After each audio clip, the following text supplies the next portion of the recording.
भाजप आणि शिंदे सेनेची हातावर घडी. पॉवरफुल गेम खेळले पवारांचे गडी.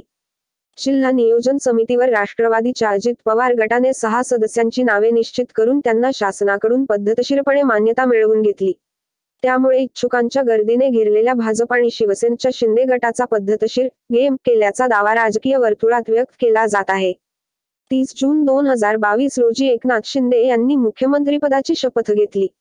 भाजपसोबत सत्तेचा संसार थाटल्यावर सर्वात आधी काँग्रेस, राष्ट्रवादी आणि शिवसेनेचे सदस्य असलेल्या जिल्हा नियोजन समिती बरखास्त केली. त्यानंतर भाजप आणि शिवसेनेच्या शिंदे गटाला सदस्यांची नियुक्ती करण्याची संधी उपलब्ध झाली. मात्र इच्छुकांची संख्या प्रचंड असल्याने नाराजी ओढवून घेण्यापेक्षा भाजप आणि शिंदे गटातील तब्बल 1.5 वर्ष विशेष निमंत्रित आणि तज्ज्ञ सदस्यांची नियुक्ती केलीच नाही. तशातच राष्ट्रवादीचा अजित पवार गट सत्तेत सामील झाला.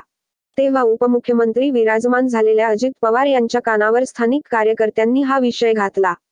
तेव्हा पवारांनी भाजप आणि शिंदे सेनेआधीच 18 पैकी वाट्याला येणारी 6 सदस्यांची नावे निश्चित केली.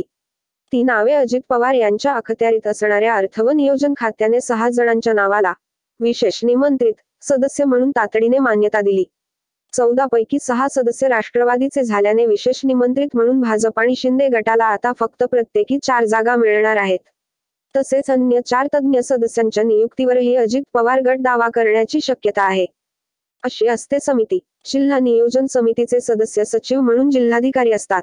तर 14 विशेष निमंत्रित तर 4 तज्ज्ञ सदस्य या समितीवर असतात. 14 पैकी 6 जागा राष्ट्रवादीने घेतल्या आहेत. या नियुक्त्या पुढील आदेश होईपर्यंत आणि सदर नामनिर्देशन रद्द होईपर्यंत राहणार आहेत.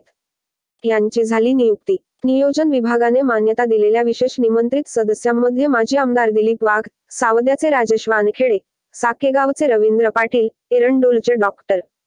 सुरेश पाटील, जळगावचे योगेश देसले व चोपा येथील घनश्याम अग्रवाल यांचा समावेश आहे.